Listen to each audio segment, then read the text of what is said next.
दोस्तों यहाँ पे डॉक्टर रेड्डीज लैब के क्वार्टरली नंबर्स आ चुके हैं, तो उसी के बारे में हम इस वीडियो में बात करेंगे और जानेंगे कि अब आपको डॉक्टर रेड्डीज के अंदर इन्वेस्टमेंट करना चाहिए या नहीं। तो चलिए शुरू करते हैं।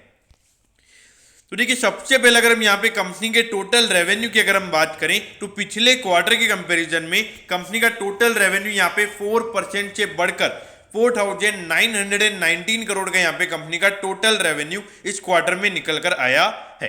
अगर प्रॉफिटेबिलिटी की बात करें तो क्वार्टरली बेसिस पे ये नंबर बहुत ही अच्छे तरीके से हमको बढ़ता हुआ नजर आ रहा है, क्योंकि 57% का ग्रोथ हमको कंपनी के टोटल नेट प्रॉफिट में क्वार्टरली बेसिस पे देखने को मिला है। तो यहाँ पर अगर आप देखोगे तो ये नंबर काफी अच्छा है। अगर हम क्वार्टरली बेसिस पे बात करें तो अब ये नंबर इतना अच्छा क्यों है? क्योंकि जो कंपनी का रेवेन्यू है वो 4% से ही बढ़ा है, लेकिन जो कंपनी की प्रॉफिटेबिलिटी है वो यहाँ पे 57% से बढ़ी है।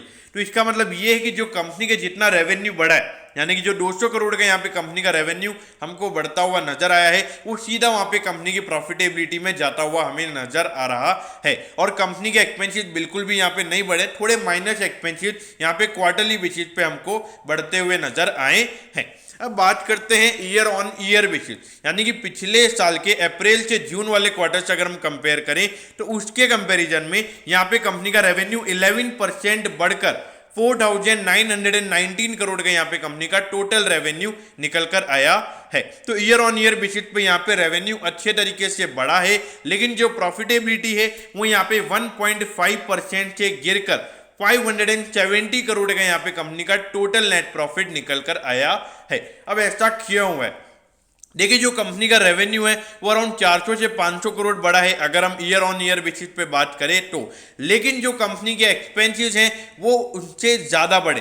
यानी कि जो कंपनी का रेवेन्यू है वो 400 से 500 करोड़ बढ़ा है, लेकिन जो कंपनी के एक्सपेंसेस यानी कि जो कंपनी के खर्चे हैं वो 500 करोड़ से भी ज़्यादा बढ़े हैं। उसकी वजह से ये नंबर हमें गिरता हुआ नजर आ रहा है। तो यहाँ पे ऑल्दो रेवेन्यू जब तक पॉजिटिव है तो एज अ शेयर होल्डर मेरे ख्याल से कोई आपको इश्यूज नहीं होने चाहिए। हाँ, थोड़ा शॉर्ट टर्म में अगर हम देखेंगे तो थोड़ा मार्केट बैड वे में रिएक्ट कर सकता है।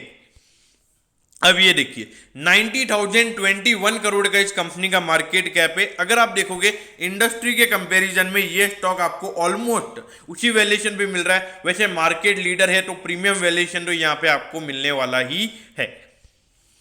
अब ये देखिए, अगर हम लगातार इसके रेवेन्यूज की बात करें तो पिछले 4 साल से लगातार डॉक्टर रेड्डीज लैब का रेवेन्यू हमें बढ़ता हुआ नजर आ रहा है। और अगर प्रॉफिटेबिलिटी की बात करें तो पिछले साल ऑल्दो थोड़ी सी प्रॉफिटेबिलिटी कम हो गई थी, बाकी हर साल यहाँ पे कंपनी की प्रॉफिटेबिलिटी हमें बढ़ती हुई नजर आ रही है।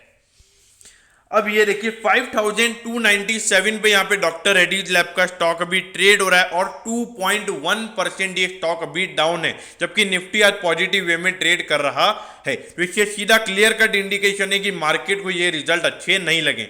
देखिए, सीधी सी बात है कि जहाँ पे ईयर ऑन ईयर बेसिस पे सारी कंपनी 50% की ग्रोथ दिखा रही है, क्योंकि पिछले साल जो लॉकडाउन थे वो स्ट्रिक्ट लॉकडाउन थे, लेकिन पिछले साल का जो लॉकडाउन था वहाँ पे डॉक्टर रेड्डीज लैब के बिजनेस पे कोई भी असर नहीं पड़ा था, क्योंकि जो उनके फार्मा प्रोडक्ट्स है वो लॉकडाउन में और ज्यादा बिक रहे थे। तो इसीलिए मेरे ख्याल से यहाँ पे ईयर ऑन ईयर नंबर नहीं देखना चाहिए, प्रॉफिट में नहीं देखना चाहिए। यहाँ पे आपका मेन फोकस रेवेन्यू पे होना चाहिए। क्या रेवेन्यू बढ़ा है? तो रेवेन्यू यहाँ पे 11% ईयर ऑन ईयर बेसिस पे भी बढ़ा है और 4% क्वार्टरली बेसिस पे बढ़ा है। तो मेरे ख्याल से वो थोड़ा जो एक्सपेंसेस अभी कंपनी के ज्यादा है, जो कोविड की सेकंड वेव थी उसकी वजह से थोड़ा एक्सपेंस यहाँ पे ज्यादा हुए हैं, तो उससे नेट प्रॉफिट का नंबर थोड़ा यहाँ पे डिसअपॉइंटिंग है। वो मेरे ख्याल से आने वाले क्वार्टर में कंपनी उसको भी सुधार लेगी। तो अगर आप एक लॉन्ग टर्म इन्वेस्टर हैं तो आप डेफिनेटली यहाँ पे इन्वेस्ट कर सकते हैं। और अगर जिन्होंने ऑलरेडी इन्वेस्टमेंट कर रखे हैं, अगर लॉस में आ गया है तो यहाँ पर आप एवरेजिंग कर सकते हैं। और शॉर्ट टर्म व्यू की बात करें, थोड़ा रिजल्ट यहाँ पे डिसअपॉइंटिंग है तो थोड़ा सेलिंग प्रेशर हमें यहाँ पे देखने को मिल सकता